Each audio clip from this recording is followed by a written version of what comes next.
अल्पसंख्यक का पैसा महोदय इस तरह पानी में बहा दिया, क्या हम लोग बर्दाश्त करेंगे इसको? ये बर्दाश्त नहीं कर सकते महोदय। इसलिए मैं ये चाहता हूं महोदय, मेरा ये मानना है महोदय कि पुलिस तंत्र कैसे ठीक हो, इस पर थोड़ा मैं राय दूंगा महोदय। अभी हमारी सरकार ने महोदय 100 को हटाकर 112 डायरेक्ट सिस्टम लगाने का काम किया है। रुकिए है विरोधी जी, बैठिए ना। माननीय इरफान साहब तो बोलते हैं क्या? सूचना में है, बैठिए। आप बोलिए बैठिए इरफान साहब। महोदय हम नहीं बोलते हैं, क्यों बोलते हैं? आप कलाकार है महोदय, वो गुंडा नहीं है महोदय। इस तरह की हल्की बात का प्रयोग नहीं करना चाहिए माननीय सदस्य। माननीय सदस्य इरफान अंसारी, आप अपना बात को थोड़ा खींचिए बात को। सर मैं हमारे जो आपके माध्यम से मैं मुख्यमंत्री से कहना चाहता हूं महोदय, पुलिस विभाग को ठीक करने की आवश्यकता है। पूर्व की सरकार में महोदय लगता था कि एसपी है जो आरएसएस का हेड है, डीएसपी बन गया था भाजपा का। सर रुकिए भाई, बोलने दीजिए, क्या बात कर रहे हैं यार? भानु जी हर बात में टोका नहीं करते। सरकार में भानु जी हर बात में। अरे भाई आप तो आप बोलिए आप सीपी सिंह बोलेगा तो बोलेंगे क्या? कौन है सीपी सिंह? आप बात करते उल्टा बोल रहे। भानु जी अपने अपने समय में बोलिए ना, अपने समय में बोलिए इरफान साहब बोलिए। ठीक है, अच्छा बढ़िया। इरफान साहब बोले दीजिए इरफान साहब बोलिए। महोदय मैं ये कह रहा हूँ, इन लोगों ने अच्छा ठीक है, अच्छा ठीक महोदय मैं ये कहना चाहता हूँ महोदय मैं कहना चाहता हूँ महोदय, इन लोगों ने भाजपा महोदय, इनकी सरकार में पुलिस थाना नहीं था, भाजपा का कार्यालय था महोदय। भाजपा का कार्यालय बना दिया महोदय। जो आदमी जाएगा, किसी गरीब का काम नहीं होता था। अगर भारतीय जनता पार्टी का कोई एजेंट चला गया महोदय, उसी का काम होता था महोदय। ये गया है महोदय, मैं दावे के साथ कह रहा हूं महोदय। मैं आपको बढ़िए महोदय, इसलिए कुछ सुझाव दे रहा हूँ, बैठिए ना महोदय। मैं कहना चाहता हूँ महोदय, ठीक है महोदय, कुछ सुझाव देना चाहता हूँ। रणधीर जी हो गया बात कीजिए इसको महोदय। रणधीर जी आप अपना बात बोलिए, आप अपना बात को रखिए ना, आप बात रखिए। झारखंड बना है महोदय आदिवासी के लिए महोदय। रणधीर जी झारखंड बना है महोदय, सुन लीजिए महोदय, मेरिट को आप दबा नहीं सकते रणधीर जी, याद रखिए। सूचना दीजिए, उठिए, बात कीजिए, ऐसा नहीं है महोदय। झारखंड बना रुकिए ना भाई। झारखंड बना है आदिवासी और मूलवासियों के लिए महोदय, लेकिन महोदय हम ही लोग की गलती के कारण आज ये लोग बोल रहा है महोदय। जिस दिन यहाँ गोरा लोग बैठा, जिस दिन काला लोग हो जाएगा, झारखंड सुधर जाएगा महोदय। आप समझिए मैं कहां से बोल रहा हूं महोदय। कहना चाहता हूं महोदय कि आज थोड़ा सुधारने की आवश्यकता, थाना को बेहतर करने की आवश्यकता है महोदय। आपके माध्यम से मैं झारखंड के हमारे मुख्यमंत्री जो युवा डायनेमिक है, उनसे मैं कहना चाहता हूं कि कैसे हम अपने थाना को सुधारे महोदय। थाना जाते हैं महोदय, तो वहां हम लोग को जो गरीब आदमी है महोदय, थाना जाता है तो कहता है बड़ा बाबू। अरे बड़ा बाबू थाना प्रभारी को बोलेंगे हम लोग? इससे बड़ा दुर्भाग्य इस राज्य का क्या हो सकता है महोदय? क्या हम लोग अंग्रेजी परंपरा से हम चलेंगे महोदय? माननीय रणधीर जी बोलिए, आप अपने बातों को रखिए। हम चाहेंगे महोदय, बड़ा बाबू जो कहते हैं, इस परंपरा को खत्म किया जाए महोदय। कोई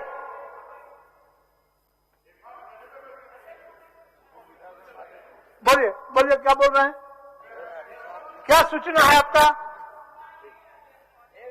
ये हम अपने ज्ञान से नहीं, ये एनसीआरबी का रिपोर्ट है। ये एनसीआरबी का रिपोर्ट 2019 का है कि अगर सबसे ज्यादा मर्डर रेट किसी राज्य का है तो वो झारखंड का है।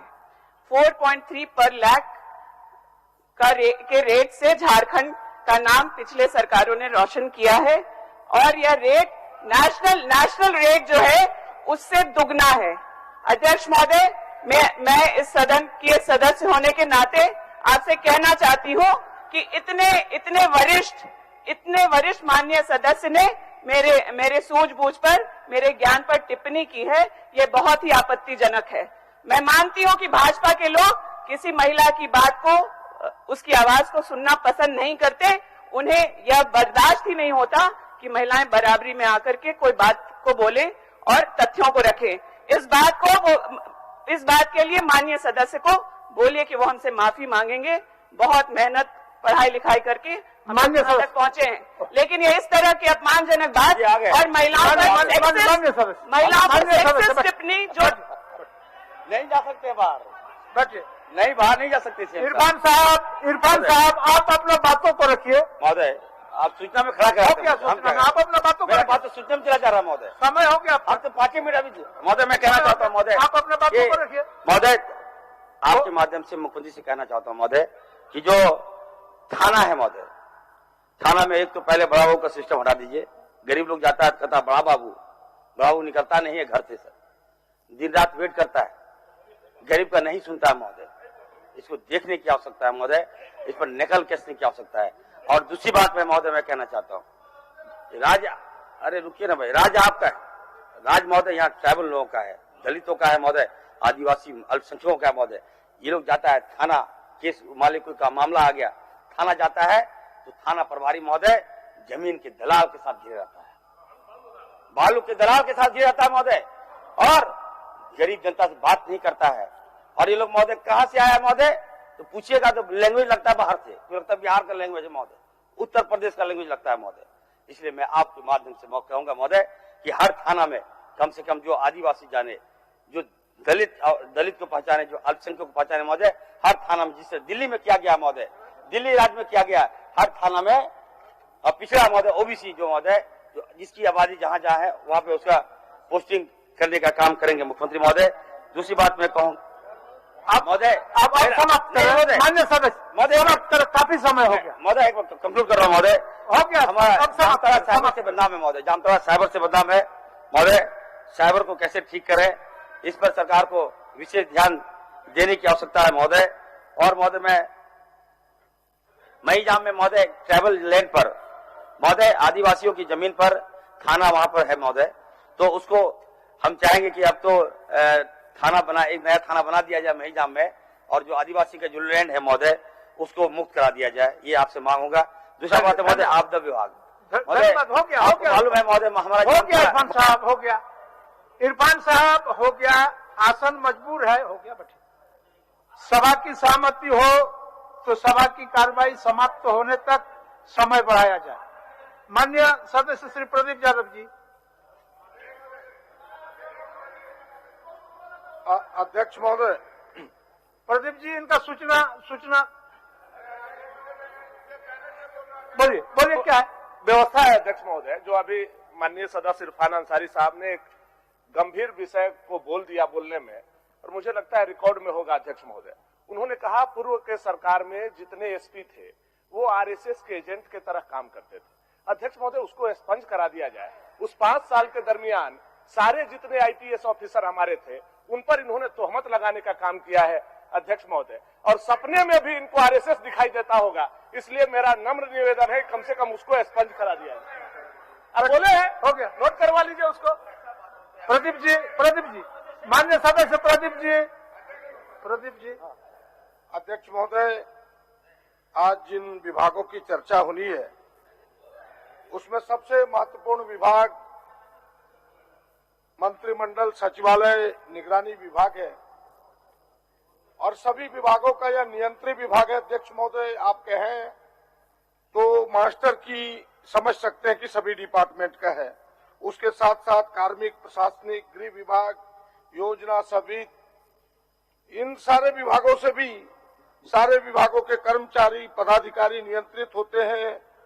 विकास की योजनाओं की रूपरेखा तैयार की जाती है। अति महत्वपूर्ण विभागों पर आज चर्चा है, और उसी चर्चा में मैं भाग ले रहा हूं पक्ष में। अध्यक्ष महोदय, मैं प्रारंभ करता हूं, हमेशा जो बातें चर्चा में रहती है कि जनप्रतिनिधियों और अधिकारियों के बीच जो नोक झोंक होते रहता है, जो एक एक लोगों की शिकायत रहती है, मैं वहीं से अपनी चर्चा को प्रारंभ करता हूं। अध्यक्ष महोदय, सब लोग ये एहसास करते हैं और कहते रहते हैं कि पदाधिकारी बेलगाम है, पदाधिकारी हमारी सुनते नहीं, खास करके आईएएस अफसरों पर यह ज्यादा तोहमत लगता है, कुछ एक को यदि आप छोड़ दे तो।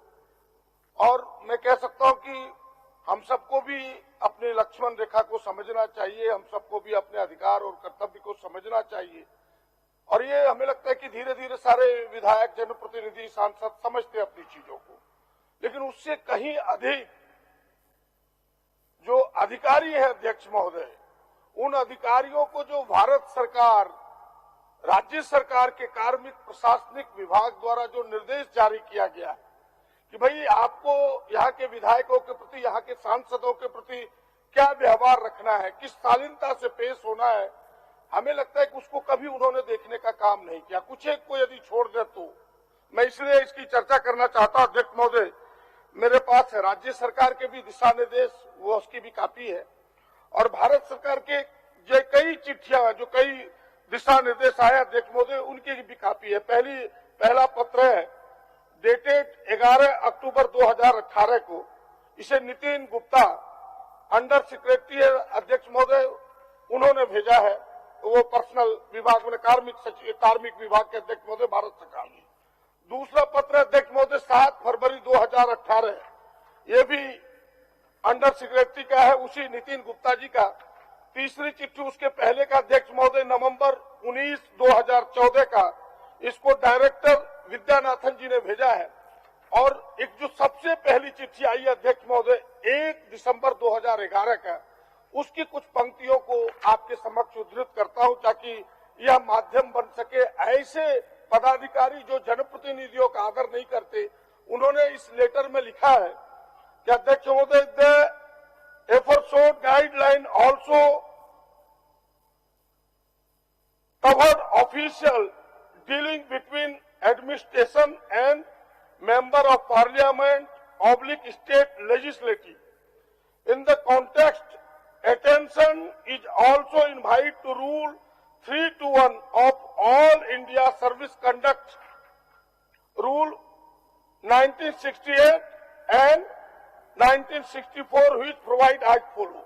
उन्होंने जो कहने का प्रयास किया है कि भाई आपको इनका आदर जो करना है, इनके प्रति जो व्यवहार करना है, वो आपके सर्विस के जो रूल है उसमें भी ये चीजें है। और उस सर्विस रूल में क्या है, उस मुख्य बातों को मैं उद्धृत करना चाहता हूं, 3 को, सभी को तो नहीं, कि government servant should show courtesy. Government servants should show courtesy and consideration to member of parliament and state legislature. पहली पंक्ति है उन्होंने कही है, उनके सर्विस रूल में। दूसरी पंक्ति, while the government servant should consider carefully or listen patiently to what the member of parliament and of the state legislative may have to say. मैंने क्या मेंबर कह रहे हैं उसको आपको पेशेंशियली सुनना है। दूसरी बात ये। तीसरी बात उन्होंने कही है अध्यक्ष महोदय, any deviation from the appointment with the member of parliament, तीसरे में उन्होंने कहने का प्रयास किया है कि आपसे अगर समय लिया है और आप डिविएट करते हैं तो उन्हें सूचना देना है आपको कि किन कारणों से आप उनके अपॉइंटमेंट को डिविएट कर रहे हैं। और चौथी जो सबसे महत्वपूर्ण बात कही है अध्यक्ष महोदय, कि an officer should be correct and courteous and rise to receive and see off. मैंने किसी पार्लियामेंट मेंबर को या legislative member, state legislative member को आपको खड़े होकर के रिसीव करना है और सी ऑफ करना है। ये इनके रूल जो कंडक्ट है, सर्विस रूल कंडक्ट में अध्यक्ष महोदय, और इस कोड ऑफ कंडक्ट जो इनके हैं सर्विस रूल के, उसमें अध्यक्ष महोदय, और उसके ध्यान में रख करके ये चिट्ठियां बनी, ये निर्देश बने। और राज्य सरकार ने भी, इस झारखंड सरकार ने भी यह दिशा निर्देश आदित्य स्वरूप सरकार के प्रधान सचिव, ये 19 अगस्त 2010 को ये भी दिशा निर्देश, इसी की हिंदी कॉपी है अध्यक्ष महोदय, यह दिशा निर्देश जारी किया। मैं इसलिए इसकी चर्चा कर रहा हूं अध्यक्ष महोदय कि मैं जो कि पुराने हम सब विधायक हैं, 5 बार विधायक, 1 बार सांसद, हम जैसे लोगों ने भी अनुभव किया है कि कुछ जो भी नए आईएएस बने, जिन्हें ठसक है कि ना हम आईएएस बन गए तो इंद्र के बाद मेरा ही स्थान है, ऐसे लोग फोन उठाने से भी कतराता है। खड़ा हो गया तो बेइज्जत हो जाएगा, तब तो आईएएस रहा क्या, तब तो आईएएस रहेगा क्या। और ये मेरा दुख नहीं है अध्यक्ष महोदय, तमाम जनप्रतिनिधियों की यही आवाज है, दिल की आवाज है। मैं ये आपको कहना चाहता हूं, सारे लोग नहीं है, पुराने लोग, आप सचिवालय में तो सचिव स्तर के लोग फोन उठाएंगे, कटसियत से आपकी बातों को सुनेंगे, लेकिन वो मैं आपको बताता हूं कि एक महिला पदाधिकारी, में नाम लेना नहीं चाहता, मैंने उनको एक दिन फोन किया तो बोला कौन? तो हम बोले हम प्रदीप यादव एमएलए हैं मैडम। तो बोला आप कहां से? तो मेरा गुस्सा आसमान पर था, लेकिन मैंने अपने कंट्रोल कहते हुए कहा, हम बोले इसी ब्रह्मांड में एक छोटा सा झारखंड, उसके कोने पोड़िया से एमएलए हूं। तब उसका मिजाज थोड़ा खुला, तब बोला सर मैं तो आपको जानता हूं। कल आप पहचान गए ब्रह्मांड का नाम लिए तब। तो ये स्थिति है अध्यक्ष महोदय, इसलिए मैं कह रहा हूं कि केवल ये सरकार की बात नहीं है, ये पुरानी कथा है, ये कहानी पुरानी है, लेकिन यह सरकार जो चाहती है, मैंने एक दिन मुख्यमंत्री के भी अखबारों में बयान पढ़े थे कि उन्हें जनप्रतिनिधियों के प्रति अफसरों का सम्मान होना चाहिए। और यहाँ बैठे हुए पुराने आईपीएस, हमसे बात हो रही दिन से, इन्होंने कहा कि हम लोग फोन लेके सोते थे। अध्यक्ष मोदी, इतनी इंपॉर्टेंट चीजें हैं, आप इसको अगर समय पर बांधिएगा तो मैं अभी बैठ जाता हूँ, कोई दिक्कत नहीं है। हम अच्छी चीजों को कह रहे हैं, किसी के पक्ष विपक्ष की बातें नहीं है। अध्यक्ष महोदय आप कहने दीजिए 2 मिनट, कोई किसी को नुक्ताचोनी नहीं हो रहा। अध्यक्ष महोदय 2 मिनट बोलिए। हाँ, इसलिए कहने दीजिए अध्यक्ष महोदय, ये चीजें आप अगर बचाइएगा तो फिर हम लोग कहाँ जाए? आप बताइए, जाए तो कहाँ जाए हम लोग? हम लोग की आवाज यही है, आप ही को संरक्षण देना है। इसलिए आप दीजिए अध्यक्ष महोदय, ऐसे लोगों को, ऐसे लोगों को, ऐसे पदाधिकारियों पर लगाम लगे, वरना हम लोग लिख के आपको देंगे। और उनके सर्विस बुक में ये बातें जानी चाहिए कि वो लोकतंत्र के सम्मान करने लायक लोग नहीं है, वो लोकतांत्रिक व्यवस्था में काम करने लायक लोग नहीं है। ऐसे अधिकारी जो फोन उठाने से कतरा, लोगों से बात करने से कतरा, और आप चले जाइए उसके चैम्बर में तो उसको उठने से कतरा, प्रोटोकॉल में काफी उससे ऊपर है। उनको पता होना चाहिए कि उनके मुख्य सचिव से ऊपर है हमारा प्रोटोकॉल, उनको पता नहीं है। और आप देखिए, मैं बात वो कहना नहीं चाहता, लेकिन आप कहवा रहे अध्यक्ष महोदय कि एक हाई कोर्ट का जज चला जाए देवघर पूजा करने, पूरी डीसीएसपी सलाम हुजूर करने लगता है, एक विधायक को कोई पूछने वाला नहीं है, जबकि प्रोटोकॉल में हम दोनों बराबर हैं। अध्यक्ष, ये तमाशा है। इसलिए मैं कह रहा हूं उन विषयों को कि ऐसे अधिकारियों पर लगाम लगे, क्योंकि ये मेरा इज्जत नहीं है, इस लोकतांत्रिक व्यवस्था का इज्जत है जो संवैधानिक रूप से चुने हुए लोग हैं। अध्यक्ष महोदय, ये मैं कहने के लिए खड़ा हुआ हूं। अध्यक्ष महोदय, आपने कहा, मैं शॉर्ट करते हुए केवल ये कहना चाहता हूं, बातों को आगे बढ़ाते हुए। अध्यक्ष महोदय, क्या बेरिन चाहिए महोदय कि आसन के तरफ से सरकार को एक नियमन जाना चाहिए महोदय कि जो विषय प्रदीप जी ने लाया महोदय, विषय बहुत गंभीर है, और हम अगर विधायक को अगर पत्र भी लिखते हैं महोदय, उसका जवाब मिलना चाहिए महोदय। हम लोग जवाब भी नहीं मिलता महोदय। मेरा आग्रह है कि नियमन जरूर जाना चाहिए सरकार। ठीक। बट प्रदीप जी। अध्यक्ष महोदय, लोकतंत्र के 4 स्तंभ हैं, और सबसे मजबूत स्तंभ जिससे सभी की शाखाएं निकली है वो है विधायिका। आज विधायिका ही कमजोर हो रही है अध्यक्ष महोदय।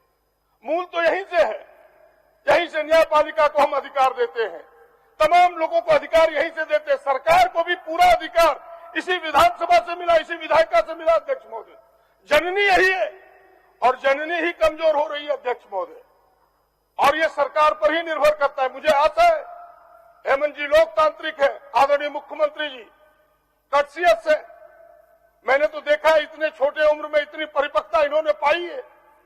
मैं तो आग्रह करूंगा कि ये 20 वर्षों में जो न हो सका, एक उदाहरण पेश कीजिए कि यह विधायिका मजबूत हो और जनप्रतिनिधियों का सम्मान हो, ये आपके नेतृत्व में हो, ये मैं आशा करता हूं। ये 2 बातें मैं आग्रहपूर्वक कहना चाहूंगा अध्यक्ष महोदय। और कुछ बातें जो सर्वविदित है अध्यक्ष महोदय, कि सरकार काफी उलझनों से भरी हुई है। ये सच है कि पिछली सरकार ने जितनी गठरी, जितने पेचीदे चीज सामने लाए हैं, उन पेचीदों चीज को जल्दी सुलझाना होगा। जैसे अनुबंध कर्मी की मैं बार बार बात करता हूं अध्यक्ष महोदय, सुप्रीम कोर्ट गए, मैं इसलिए कह रहा हूं कि जितना पेचीदा इनका सचिवालय, इनके जितने अधिकारी है उससे कहीं कर्मचारी है। आपको याद होगा नरेंद्र कुमार तिवारी सुप्रीम कोर्ट तक गया कि भाई 10 वर्षों से जो काम कर रहे हैं, सुप्रीम कोर्ट ने आदेश दिया कि ऐसे लोग जो कि क्रिएट पोस्ट के अगेंस्ट में काम कर रहे हैं उनका स्थायीकरण करो। सवाल देखिए, नरेंद्र कुमार तिवारी को ही कर दिया पहले अनफिट, जो बेचारा सुप्रीम कोर्ट से ऑर्डर लाया। ये है कमाल इनकी यहाँ का अध्यक्ष महोदय। तो ये चीजें अनुबंध कर्मी काफी है, सारे विभागों में है, सारे लोग आसान्वित है, उसके जल्दी निदान हो अध्यक्ष महोदय। और दूसरी बात, मैं बार बार जिस विषय को उठाता हूं अध्यक्ष महोदय कि 27% आरक्षण, मैं इसलिए कहता हूं ओबीसी के बारे में कि ओबीसी कई जिलों में शून्य पर आरक्षण पर अध्यक्ष महोदय, सरकार को इस पर भी 2-3 बिंदु कह के अपने को कंक्लूड कर दूंगा अध्यक्ष महोदय, केवल बिंदुवार उसको विस्तार नहीं जा रहा हूं, उस पर सरकार विचार करे। और जो जेपीएससी में उम्र सीमा अध्यक्ष महोदय, अगर आप देखें तो यूपीएससी में पुरुष के लिए, ओबीसी के लिए 3 वर्ष, महिलाओं के लिए 3 वर्ष का छूट है। जेपीएससी में जो नियमावली अध्यक्ष महोदय बना, उस नियमावली में देखें तो पुरुष को इन्होंने 2 वर्ष का छूट दिया अध्यक्ष महोदय, यानी यूपीएससी से भी 1 वर्ष कम कर दिया ओबीसी में। मेरा आग्रह होगा कि जो यूपीएससी के तर्ज पर जेपीएससी में भी ओबीसी के लड़कों को 3 वर्ष का छूट मिले, सरकार इस पर गौर करे। और दूसरी बात कि महिलाओं को कम से कम 4 वर्ष का मिले अध्यक्ष महोदय।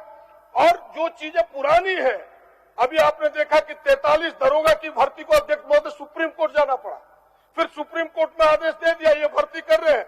लेकिन अभी पुलिस की जो बर्खास्तगी हुई है 2016 वाले का, वो बेचारा कोर्ट की शरण में, क्यों नहीं सरकार उसका फैसला करता है?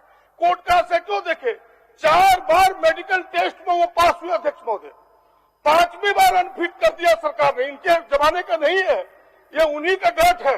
लेकिन इस सरकार को आगे बढ़ के अंत तक करेगी सरकार, लेकिन आदेश कोर्ट का आएगा तब क्यों करे, हम पहले क्यों न करें? इन चीजों को सुलझाने का प्रयास करना चाहिए अध्यक्ष महोदय। और मेरा कहना होगा जो अनुबंध कर्मी है, बिहार सरकार ने बेहतरीन निर्णय लिया है कि अगर हम अस्थायीकरण न करेंगे तो अस्थायीकरण करते समय उन्हें 25 अंक 10 साल सेवा करने वाले को बोनस देंगे, ताकि उन्होंने जो मेरी सेवा की है उसका कुछ न कुछ उसे ग्रेस मिल जाए। इस सरकार को भी इस पर विचार करना चाहिए। 25 मार्क्स अगर मिल गया अध्यक्ष महोदय तो वो समझेगा कि हमने सेवा की राज्य की, हमें 25 मार्क्स मिला है, और उसको उम्र छूट मिलना चाहिए अध्यक्ष महोदय। ये बातें कहते हुए थोड़ी बात करना चाहूंगा अध्यक्ष महोदय की जो टेट पास है, आपने देखा होगा कि टेट अब खत्म हो रहा है। अंतिम बिंदु है अध्यक्ष महोदय, अंतिम बिंदु है कि टेट पास के लोग आज चिल्ला रहे कि मेरी उम्र सीमा खत्म हो जाएगी। भारत सरकार ने भी टेट, वहां जो क्या कहते हैं, जो भारत सरकार का नई शिक्षा नीति जो आई है, भारत सरकार ने भी जो उनके जो टेट है, क्या बोलते हैं उसको, ध्यान से उतर रहा है,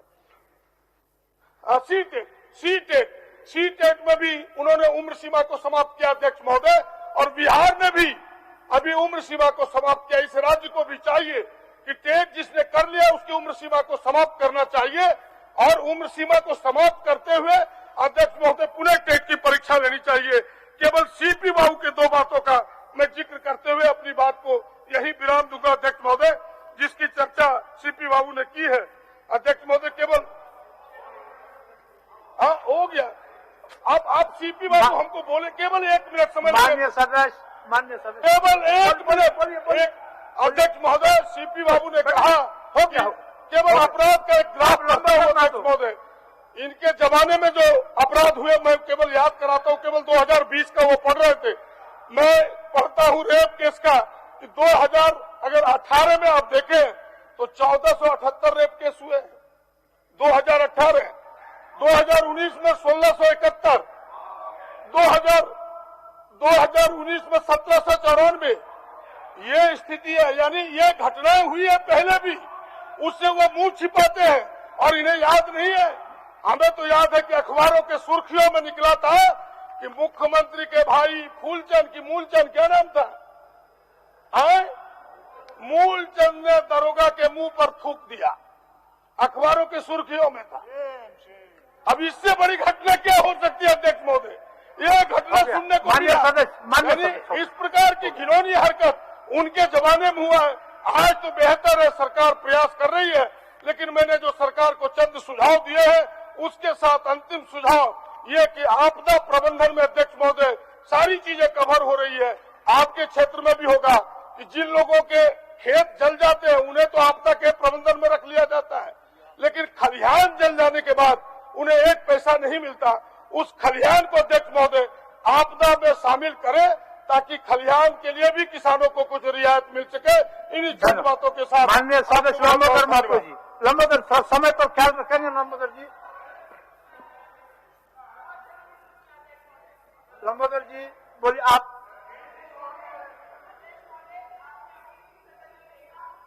इसके बाद आपको दे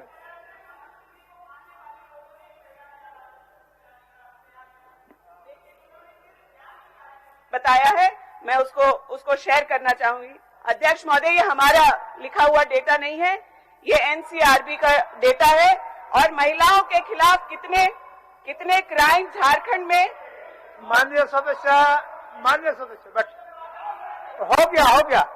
अब आप लंबोदर जी को बोलने दीजिए। हो गया।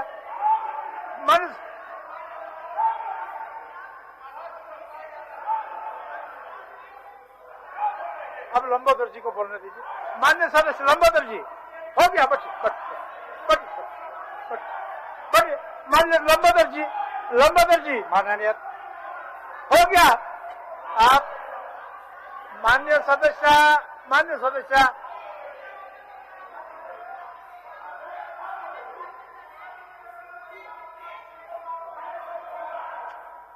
सदस्य बैठिए।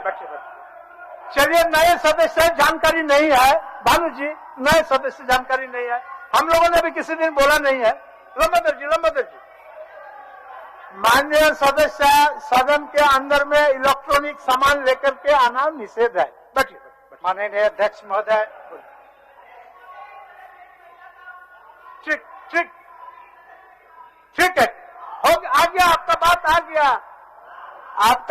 आ गया। माननीय सदस्य आ गया। माननीय अध्यक्ष महोदय, सबसे पहले मैं माननीय वित्त मंत्री डॉक्टर रामेश्वर जी के प्रति अपनी कृतज्ञता के साथ आभार प्रकट करना चाहूंगा कि उन्होंने मेरे विगत 2 महीने के प्रयास पर हर प्रशासनिक स्तर पर प्रयास किया, जिसमें हमें असफलता हाथ लगी। लेकिन माननीय वित्त मंत्री जी के सौजन्य से, उनके प्रयास से काफी जद्दोजहद के बाद चतुरचट्टी थाना क्षेत्र में धान अधिप्राप्ति केंद्र खुला। मैं माननीय वित्त मंत्री जी के प्रति कृतज्ञता प्रकट करता हूँ। माननीय मुख्यमंत्री जी के प्रति भी कृतज्ञता प्रकट करता हूँ कि 8 मार्च को हमने इसी सदन में उठाया था कि झारखंड के 39 खिलाड़ियों की नौकरी कई वर्षों से लंबित है और 2 दिन पहले ही माननीय मुख्यमंत्री जी ने 39 खिलाड़ियों को नियुक्ति पत्र बांटा। इसके साथ ही कार्यस्थगन प्रस्ताव के माध्यम से मैंने चमोली में हुई घटना में जो प्रभावित परिवार है उनके आश्रितों को मुआवजा राशि वितरण करने का माननीय मुख्यमंत्री जी ने कल ही 4 लाभुकों के प्रति, प्रभावित परिवार के प्रति इन्होंने मुआवजा राशि का वितरण किया। हम उनके प्रति आभार प्रकट करता हूँ। इसके साथ ही मैं आग्रह करता हूँ यहाँ पर माननीय मुख्यमंत्री जी से कि यहाँ पर चतुरचट्टी थाना क्षेत्र का जो मामला था, जिसमें 20 रैयतों का लगभग 4 एकड़ जमीन चतुरचट्टी थाना कब्जा करके अपने पास रखे हुए। माननीय मुख्यमंत्री जी से आग्रह होगा कि थाना अविलंब इसको अपने संज्ञान में ले और थाना प्रभारी और थाना से कह के, एसपी से कह के, जो 20 रैयतों का 4 एकड़ जमीन अपने कब्जा में चतुरचट्टी थाना लिया है, इसको मुक्त कराने का काम करे। इसके साथ ही एक बात की ओर हम ध्यान आकृष्ट कराना चाहेंगे अध्यक्ष महोदय। एक चिट्ठी है मंत्रिमंडल सचिवालय का पत्रांक 58 और दिनांक 18 जनवरी 2021। निश्चित रूप से इस पत्र के पहले कई मुख्य सचिवों ने और कई कार्मिक विभाग के सचिवों ने चिट्ठी लिखा। इस चिट्ठी का दो पंक्ति में उद्धृत करना चाहूंगा। ये जनप्रतिनिधियों के स्वजन प्रदर्शन से संबंधित और उनको सम्मान देने से संबंधित है। पहला कंडिका में है कि जनप्रतिनिधियों के प्रति पदाधिकारियों का व्यवहार सम्मानजनक हो, उनकी बातों को धैर्यपूर्वक सुना जाए, नियमानुसार उस पर समयबद्ध कार्रवाई की जाए और कृत कार्रवाई की उन्हें सूचना दी जाए। इसके साथ ही और कुछ महत्वपूर्ण बातें हैं, जिसमें फोन रिसीव करने के बारे में बात है, स्विच ऑफ मोबाइल रहने के संदर्भ में शिकायत था, कॉल बैक करने की बात है, ईमेल से सूचना देने की बात। महोदय, दुखद बात यह है कि विगत 6 महीने से माननीय कृषि मंत्री जी ने भी कई बार प्रयास किया, मैंने भी कई बार प्रयास किया, झाराडी में 5000 मैट्रिक टन का कोल्ड स्टोरेज खुलना, और कृषि सचिव ने भी कई बार जिला प्रशासन को चिट्ठी दिया। 6 महीने में आज जिला प्रशासन जमीन उपलब्ध नहीं करा पाया। माननीय कृषि मंत्री जी का कई बार शिलान्यास का कार्यक्रम स्थगित हो गया। ये पदाधिकारियों की उदासीनता को दिखाता है। इसके साथ ही एक छत्रछठी के तिस्कोपी स्कूल का मामला है एफिलिएशन का। डायरेक्टर सेकेंडरी एजुकेशन का 6 महीने से त्रुटि निराकरण नहीं हो रहा है जिला प्रशासन बोकारो के द्वारा, जिसके कारण नक्सल प्रभावित और एकमात्र स्कूल जिसका एफिलिएशन नहीं हो पा रहा। ये निश्चित रूप से महोदय ये बहुत ही गंभीर मामला है कि पदाधिकारियों जनप्रतिनिधियों का संपर्क पदाधिकारियों से नहीं हो पाता। निश्चित रूप से पदाधिकारियों को मुख्य सचिव जी से शिक्षा लेना चाहिए।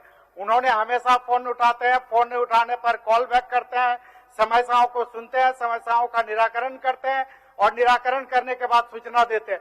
निश्चित रूप से ऐसे ही व्यवहार की अपेक्षा पदाधिकारियों को जनप्रतिनिधियों के प्रति है, ये निश्चित रूप से संज्ञान लेने का।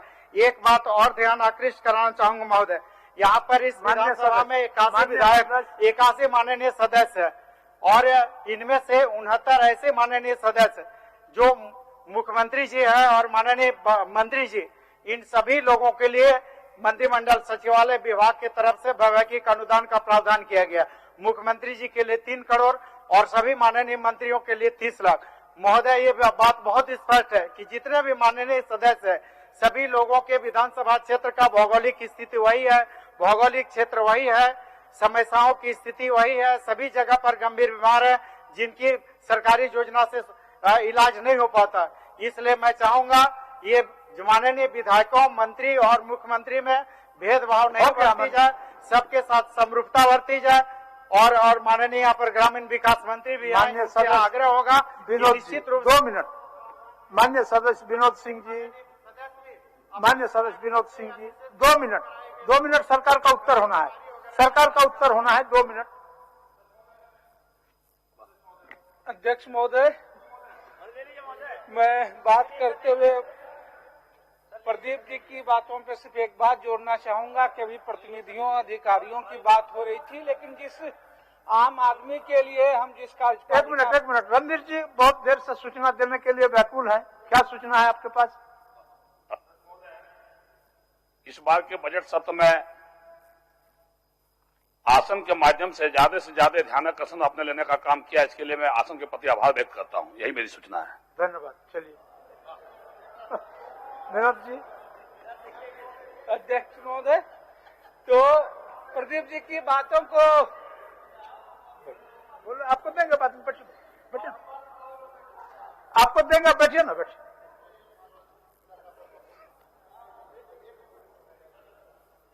क्या राजेश जी, तो आपको पहले हमको राज जी को देना होगा, राज जी को देना होगा, पहले वो खड़े थे, हम दे रहे हैं आपको, बाद में दे रहे हैं, अभी मंत्री को उत्तर होना है ना, उस समय दे देंगे आप लोगों को। चलिए विनोद जी। अध्यक्ष महोदय, प्रदीप जी की बातों में मैं एक लाइन और जोड़ना चाहूंगा कि अंततः जिस आम आदमी के लिए हम जिस कार्यपालिका, व्यवस्थापिका, न्यायपालिका की बात करते हैं तो वहां कितनी मुश्किल होगी। अभी आप इतनी ये चीजें करें कि हम जिस प्रशासनिक सुधारों और जिन चीजों की बात कर रहे हैं कि अभी भी एक आम आदमी के लिए हम थाने में, हम ब्लॉक में, अंचल में उनकी बातों की हल करने की तो सेकेंडरी बात है, सुनने की बात तो सेकेंडरी है, प्राइमरी की वो बैठ सके और बैठ के अपनी बात कह सके थाने और अंचल में। ये अगर हम एक माहौल बना नहीं सकते हैं, ये एक व्यवस्था नहीं बना सकते हैं, तो जाहिर सी बात है उसके बिना कोई भी प्रशासनिक या जो भी संसदीय सुधार की बात हो रही है वो अधूरी ही कही जाएगी, अधूरी ही मानी जाएगी। मॉब लिंचिंग के बारे में बात हो रही थी, जरूर पूरे देश में जो माहौल बना है, जो सरकारें आई है, रिवायतें हुई है, उसमें बढ़े और झारखंड में सबसे ज्यादा चीजें हुई, लेकिन जिसपे अड़िग होने की बात है कि सुप्रीम कोर्ट के भी आदेश होने के बावजूद भी अभी हम लोग पिछले दिनों झारखंड में भी 2 घटनाएं हुई रांची में सदन के चलते हुए, लेकिन जिस सुप्रीम कोर्ट ने जिस गाइडलाइंस की बात की है कि अभी भी कि जीने के अधिकार के तहत किसी भी व्यक्ति के जान की गारंटी होनी है, कि आपको एसटीएफ का गठन होना है, एसपी रैंक के नोडल अधिकारी रखने हैं, और इसकी जो प्राइमरी चीज है क्या चीजें की, जो माहौल बनते हैं शुरू से ही, भड़काऊ बयान देना, भड़काऊ भाषण देना, फेसबुक में लिखना, मीडिया में लिखना, और उस पर जो प्राइमरी कार्रवाई और ये जांच की होती है वो प्रक्रिया ही शून्य। वो दबाव होने पे भी आते हैं थाने पे, वो प्राइमरी प्रक्रिया जो है उसकी जांच पड़ताल करके इस प्रवृत्तियों को, इस मानसिकता को ही अगर आप शुरू से ही लगाम करने की कोशिश नहीं करेंगे और वो जो मॉनिटरिंग की व्यवस्था नहीं होंगे तो आप इस तरह के घटनाओं को जो है आप कम कर सकते हैं, लेकिन पूरी तरीके से रोक तो नहीं सकते हैं। तो ये जो मसले हैं और जिन मसलों में दोषी हो जाए कि 6 महीने में आपको ट्रायल करना है, 375 के तहत जो है आपको मुआवजा देना है, तो वो ज्यादा जरूरी चीज है अध्यक्ष महोदय। दूसरा चीज हमारा एक छोटा सा सुझाव होगा कि लगातार आप देखिएगा, अभी रांची में वो सरकती लाश का मसला था, या देखिए कि ज्यादातर जो पुलिस व्यवस्था में परेशानियां लोगों को होती है, आपके थाने हैं, आपके इंस्पेक्टर हैं, जो अपराध की क्राइम की घटनाएं होती हैं, आम जनमानस उससे सबसे ज्यादा उद्वेलित होती है।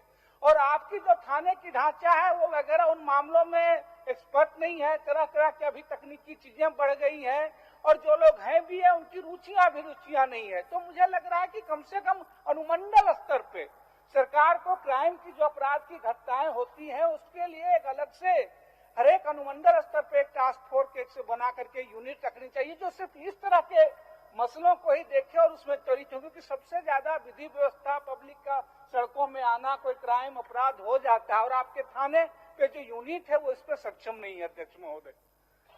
दूसरी चीज जो मैं कहना चाह रहा हूँ अध्यक्ष महोदय, नियुक्तियों की बात करें, बस 1 मिनट अध्यक्ष महोदय, अभी तो 1 मिनट ही हुआ है 3 सूचनाओं में।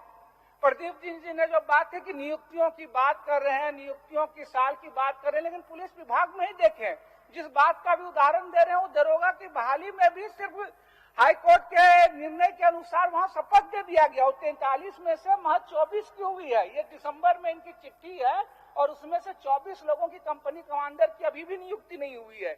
और उसी आधार पर जाहिर सी बात है वो आरक्षियों की बात कर रहे थे, आरक्षियों की बात हुई, जैब जवानों की बात, अभी होमगार्डों का पूरा आंदोलन चल रहा है। और चूंकि आप बिहार से अलग हुए हम लोग, तो हर बात पे होती है, एक कंपटीशन भी रहता है कि चीजें उससे बेहतर हो, तो चाहे होमगार्ड की सुविधाओं हो या अभी पुलिस के जवान जो आपके हैं जो कह रहे हैं कि आपने यहाँ तो 13 महीने का वेतन तो कर दिया, लेकिन बिहार ने जो क्षतिपूर्ति अवकाश काट रहा था वो उन्होंने लागू कर दिया, लेकिन आप उसको अभी भी लागू नहीं कर पा रहे हैं।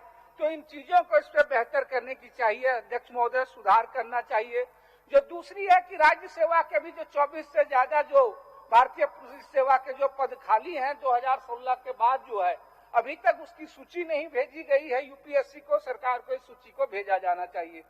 कार्मिक के संदर्भ में मैं सिर्फ एक कहूंगा कि आप अपने ही कैबिनेट के निर्णय को, आप अपने ही कैबिनेट के निर्णय को जो है कार्मिक विभाग पालन नहीं कर रहा है। आपने जो दिया है प्रतिवेदन उसमें आप स्पष्ट कह रहे हैं कि भाई संकल्प के निर्गत होने के बाद कि 2018 से जो संशोधन आच्छादित है और जिनमें अब तक नियुक्ति पद निर्गत नहीं किए गए हैं, उस प्रक्रिया को अपूर्ण मानते हुए विज्ञापनों को निरस्त किया जाए और नए सिरे से हो जाए। लेकिन आप क्या कर रहे हैं कि 2018 से पहले जो 2016 की नियुक्तियां हो चुकी हैं, जिसमें आधी से ज्यादा नियुक्तियां भी हो चुकी हैं, उन चीजों पे हिस्ट्री समेत जो है शिक्षक हैं उन तमाम रोके हुए हैं। तो जब कैबिनेट का ही जो आपने निर्णय लिया और खुद जो है आप एक आदेश के तहत जो है कैबिनेट निर्णय को भी दरकिनार करके वो निकाल रहे हैं, तो सरकार इन चीजों में जो है नियुक्तियों का जो है रास्ता निकाले अध्यक्ष महोदय, इन चीजों को लेकर के गारंटी करें।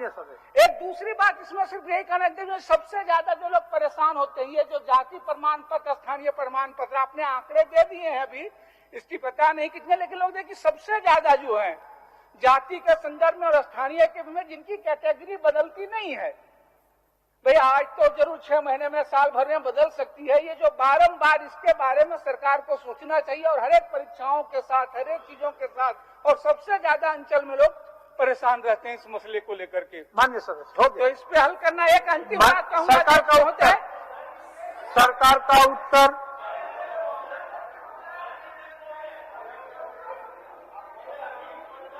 आप क्या बोल रहे हैं? माइक में बोलिए, माइक में। मेरी एक व्यवस्था है महोदय। हाँ माननीय जी, मेरी एक व्यवस्था है आपको। हाँ बोलिए, उनको बोलने दीजिए, बोलिए। मुझे भी आज बोलना था और कुछ थोड़े सा मेरा सबमिशन है, मैं चाहता हूं कि मुझे थोड़ा सा समय आप दे दे ताकि कुछ महत्वपूर्ण विषय है जो मैं आपके समक्ष रखना चाहता हूं। बोलिए, 2 मिनट सबको दे देंगे, चलिए। धन्यवाद। 2 मिनट में बोलिए। धन्यवाद अध्यक्ष महोदय। मैं बहुत कम समय लूंगा।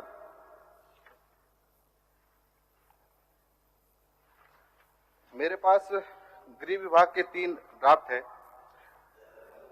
एक ड्राफ्ट में आपको नक्सलियों को सरेंडर पॉलिसी है, एक ड्राफ्ट में उग्रवादी हिंसा में मारे जाने वाले आमजन को जो सुविधाएं मिलती हैं उसके बाद में उसकी एक ड्राफ्ट है, और तीसरी जो ड्राफ्ट है मेरे पास में कि नक्सली हिंसा में जो पुलिसकर्मी की मृत्यु होती है, चाहे कोई सरकारी कर्मी की मृत्यु होती है, उसके लिए एक अलग से ड्राफ्ट मेरे हाथ में है।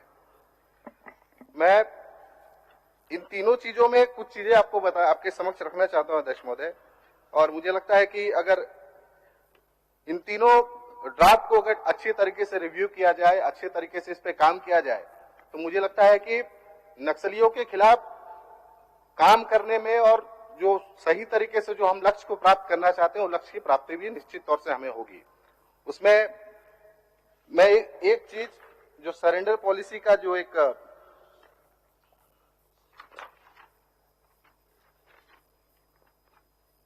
जो इसका लाभ लेने के लिए जो इसमें एक योग्यता का कॉलम है अध्यक्ष महोदय, उसका 3.2 में आपको 2 लाइन का मैं पढ़ के आपको सुनाना चाहता हूं।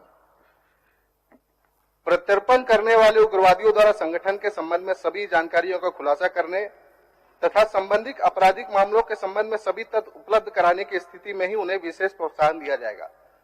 ये इस चीज का इस कॉलम में बहुत अच्छी तरीके से उल्लेख किया गया अध्यक्ष महोदय। लेकिन अगर हम जो हाल के दिनों में मुझे लगता है कि 2018 के बाद से 2016-17 के बाद से जो सरेंडर हुए हैं, उन सरेंडर को अगर हम लोग देखते हैं तो उसमें आपको एक चीज बहुत अच्छी तरीके से देखने को मिलेगा। ऐसे नक्सली संगठन के नेता, मैं नाम लेकर के भी बोलने के लिए तैयार हूं, चाहे वो नकुल यादव हो, चाहे वो कुंदन पावन हो, ऐसे लोगों का तब सरेंडर कराया गया जब उनको 3 साल 4 साल पहले संबंधित नक्सली संगठन से निकाल दिया गया था। क्या ऐसे लोगों को ऐसे पॉलिसी का लाभ मिलना चाहिए? और उसके साथ साथ जो इनको मिलने वाली जो राशि है, प्रोत्साहन राशि है, उसके लिए कैटेगरी तय है जिसमें अधिकतम 1 करोड़ की राशि तय की गई है। लेकिन अगर इसी के साथ साथ हम लोग कंपेयर करते हैं,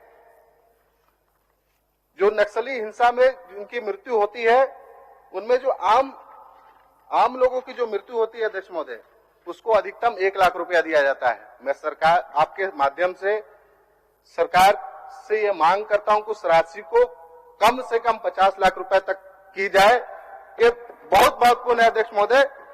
उसके साथ साथ जो पुलिसकर्मी मारे जाते हैं, उन पुलिसकर्मियों के साथ मुझे लगता है कि जो राशि उनको अधिकतम 10 लाख रुपए दी जाती है, उसको कम से कम 1 करोड़ किया जाना चाहिए। उसके साथ साथ जो उनको उनके परिजनों को जो नौकरियां मिलती है अध्यक्ष महोदय, वो तृतीय या चतुर्थ वर्ग में जो नौकरी मिलती है, उनका आधार योग्यता का आधार बनना चाहिए अध्यक्ष महोदय। और इस आधार पर मुझे लगता है कि अगर हम काम करते हैं तो निश्चित तौर से नक्सलियों के खिलाफ काम करने में हमें बहुत बड़ी कामयाबी मिलेगी। और मेरे चंद सुझाव है जो मैं सुझाव को मैं बताना चाहता हूं। ऐसे नक्सलियों को इस सरेंडर पॉलिसी का लाभ मिलना चाहिए जो उस समय उस नक्सली संगठन के सक्रिय सदस्य हों। अगर वो लोग को अगर उस संगठन से निकाल दिया जाता है तो ऐसे सदस्यों को कतई इस सुविधा का लाभ नहीं मिलना चाहिए, क्योंकि इस सुविधा के अंतर्गत महोदय मैं एक बात आपको बता देना चाहता हूं कि इनको ओपन जेल की भी सुविधा दी जाती है, और ओपन जेल की सुविधा दी जाती है जिसमें लोग अपने परिवार के साथ भी रहते हैं। मैं सिर्फ इतना कहना चाहता हूं अध्यक्ष महोदय आपके सामने कि जो लोग इतने सारे परिवारों को उजाड़ने के लिए जिम्मेवार है, उनको कतई अधिकार नहीं है अपना परिवार बसाने के लिए। इसलिए अध्यक्ष महोदय मैं तो ये चाहूंगा कि इतने जो भी सरेंडर हुए हैं, जो नक्सली संगठनों ने जिनको निकाल दिया था उनकी जांच भी मैं चाहता हूं आपके माध्यम से हो। और मैं इन्हीं चंद शब्दों के साथ बहुत बहुत आपको धन्यवाद देता हूं। अमित मंडल जी 2 मिनट में 2 मिनट बोलिए सिन्हा जी, बोलिए राज सिन्हा जी, बोलिए क्या सूचना है? अध्यक्ष महोदय, हम एक दो बात केवल सूचना के तौर पर एक बात बोलिए, सूचना में 2-3 बात नहीं बोला जाता सिन्हा जी। एक ही बात एक सूचना वैसा हो माननीय पूरे सदन के माननीय मुख्यमंत्री जी बैठे हुए अध्यक्ष महोदय, अब मैं चाहूंगा कि माननीय मुख्यमंत्री जी जो जितने जिलों में पोस्ट खाली हैं, चाहे इंस्पेक्टर हो, दरोगा हो, डीएसपी हो, अब हमारे यहाँ धनबाद में अध्यक्ष महोदय कई एक महीने से ग्रामीण एसपी का पोस्ट खाली है, कोई नहीं पोस्टिंग है। हमारे यहाँ डीएसपी लॉ एंड ऑर्डर इतना प्रमुख है, वो खाली है अध्यक्ष महोदय। अब धनबाद के साथ ये स्थिति। दूसरी बात एक और आग्रह करेंगे कि अभी जगह जगह जहां नगरीय क्षेत्र में पॉपुलेशन बहुत बढ़ गया, एरिया काफी बढ़ गया, और वही पुराने एरिया के थाने अभी बने हुए बड़े बड़े, वो कवर नहीं कर पाते अध्यक्ष महोदय। मैं आपके माध्यम से माननीय मुख्यमंत्री से आग्रह करूंगा कि इसका भी एक करके नए थाने का निर्माण हो। ठीक, माननीय सदस्य, एक प्रक्रिया के तहत ये सब विषय लाना चाहिए। अमित जी हो गया, किसी प्रक्रिया के तहत लाना चाहिए। बैठिए, सूचना में ये सब नहीं होता है। अध्यक्ष महोदय, कटौती के समर्थन में खड़ा हुआ हूं अध्यक्ष महोदय, क्योंकि बहुत सब छोटी छोटी चीजों में सदन का वक्त जाया हो जाता है अध्यक्ष महोदय, और मुद्दों की बात से हम लोग भटक जाते हैं अध्यक्ष महोदय। ये कहीं ना कहीं खेदजनक भी है अध्यक्ष महोदय, और ऐसा नहीं होना चाहिए सदन के अंदर अध्यक्ष महोदय। लेकिन अध्यक्ष महोदय, जिस हिसाब से गलत आंकड़ों को कोट किया जाता है अध्यक्ष महोदय, ये भी एक चिंता का विषय है अध्यक्ष महोदय। रेप जैसी गंभीर समस्याओं पे कई ऐसे आंकड़े आते हैं अध्यक्ष महोदय सदन के अंदर जो दिग्भ्रमित करने का काम करते हैं अध्यक्ष महोदय। जब सरकार इस चीज को मानेगी ही नहीं कि सरकारी तंत्र के अंदर और सरकार के अंदर रेप की घटनाएं बढ़ी है, तो उसका सॉल्यूशन कैसे करेंगे अध्यक्ष महोदय? ये मेरे सोच के पड़े है, समझ के पड़े अध्यक्ष महोदय। ये क्वेश्चन आया अध्यक्ष महोदय, सरकार की तरफ से उत्तर आया अध्यक्ष महोदय। माननीय सदस्य यहाँ पे नहीं है अध्यक्ष महोदय। इसमें कहा गया है कि विगत 3 वर्षों में सर्वाधिक बलात्कार की घटनाएं वर्ष 2020 में प्रतिवेदित हुई है अध्यक्ष महोदय। तो फिर किस आंकड़े के आधार पर कहा जा रहा है अध्यक्ष महोदय की पूर्ववर्ती सरकार में रेप की घटनाएं बढ़ी है अध्यक्ष महोदय? जब हम लोग सदन के अंदर ये डिबेट नहीं करेंगे अध्यक्ष महोदय कि स्पीडी ट्रायल करना चाहिए और वैसे सभी दोषियों को तुरंत फांसी की सजा देनी चाहिए, तो कैसे हम रेप की घटनाओं में पीड़िता को न्याय दिलाने की बात करेंगे अध्यक्ष महोदय? जब मुआवजे का राशि सरकार की तरफ से रेप पीड़िता को नहीं मिलेगा अध्यक्ष महोदय, तो किस हिसाब से हम रेप की बात और रेप की घटनाओं को उल्लेख करते हैं सदन के अंदर अध्यक्ष महोदय? यहाँ पर सेक्सिस्ट रिमार्क के बारे में बात किया गया था अध्यक्ष महोदय। चुम्मा 4 महिलाएं यहाँ बैठी है अध्यक्ष महोदय, चुम्मा सब सेक्सिस्ट रिमार्क नहीं है अध्यक्ष महोदय। क्या एक माननीय सदस्य को चुम्मा का शब्द का इस्तेमाल सदन के अंदर करना चाहिए अध्यक्ष महोदय? जब यहाँ के विधायक ही इस चीज को लेकर गंभीर नहीं होंगे अध्यक्ष महोदय, तो किस हिसाब से हम लोग ये सोचते हैं कि रेप की घटनाओं में अध्यक्ष महोदय हम लोग यहाँ पर हाथ में काउंटर काहे करते हैं इरफान साहब? बैठिए इरफान साहब, अरे उनका लॉजिक है, उनका फिलोसफी है, बोलने दीजिए। तो आपको मैं क्वेश्चन, ये उत्तर मैं आपको दे देता हूँ, आप देखिए, पढ़िए इसको।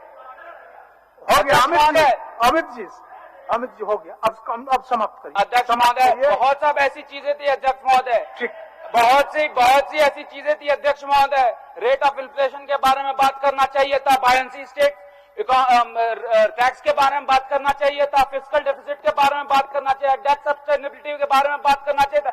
इन सब चीजों के बारे में आप अध्यक्ष महोदय 2 मिनट में कैसे नहीं, क्या करें हम? आपके दल के माननीय सचेतक महोदय ने समय दिया और पूरा समय का उपभोग हमारे पूर्व सदस्य ने कर लिया, आसन मजबूर है, इसलिए 2 मिनट आपको फिर से हमने दे दिया। इतना ही आग्रह, मेरा बस आपसे इतना ही आग्रह हो गया अध्यक्ष महोदय की। हो गया अमित जी, हो गया। अब आप बोलिए, 1 मिनट बोलिए। अब सरकार का उत्तर होना है, मैंने सरकार को आसन से पुकार दिया है। मैं ज्यादा 2 मिनट में मैं अपनी बात समाप्त करूंगा। एक बोलिए आप, जल्दी बोलिए। अध्यक्ष महोदय, आज बजट के समर्थन में कटौती प्रस्ताव के विरोध में बोलने के लिए आपने समय दिया अध्यक्ष महोदय। आज मंत्रिमंडल सचिवालय जो सारे विभागों का मालिक होता है अध्यक्ष महोदय, इस विभाग से सारे विभागों को कंट्रोल कर सकते हैं महोदय। आज हम लोग सदन में, हम लोग तो नए सदस्य हैं अध्यक्ष महोदय, और हम सदन में देखते हैं कि गरीब के चेहरों पर कैसे खुशहाली आवे, गरीबों के खेत में कैसे पानी जाए, गरीबों के कैसे घर बने, गरीबों के कैसे मान सम्मान बढ़े, इसके विषय में चर्चा नहीं हो रही महोदय। समाजवाद नहीं आया अध्यक्ष महोदय, जो यहाँ घटनाएं नहीं घटेगी। जब तक पूंजीवाद रहेगा अध्यक्ष महोदय, तब तक बलात्कार होता रहेगा, जुल्म होता रहेगा, ये मैं कहने आया हूं अध्यक्ष महोदय। अध्यक्ष महोदय, यदि जो परिवर्तन करना है तो मंत्रिमंडल सचिवालय को टाइट हो जाना पड़ेगा और सभी विभागों के पदाधिकारियों को निर्देश देना होगा, एक भी घटना घटी तो जिम्मेवार आप हो गए। लेकिन ऐसी घटनाएं नहीं होती अध्यक्ष महोदय। मैं गरीब घर के बेटा पैदा हुआ हूं सर, गरीब घर में पैदा हुआ, और हमने देखा है राजनीतिक कैरियर मेरा 40-45 वर्ष का है सर, और मैं देखा हूं गांव के लोगों के पास आज रहने का घर नहीं है अध्यक्ष महोदय, उसके खेतों में पानी नहीं है अध्यक्ष महोदय। आज प्रशासन के लोग उनको मान सम्मान नहीं देता है। इसका जिम्मेदार कौन है? इस सदन में बैठने वाले सभी माननीय सदस्य हैं महोदय, हो गया, सारे जिम्मेवार है। इसलिए मैं चाहता हूं कि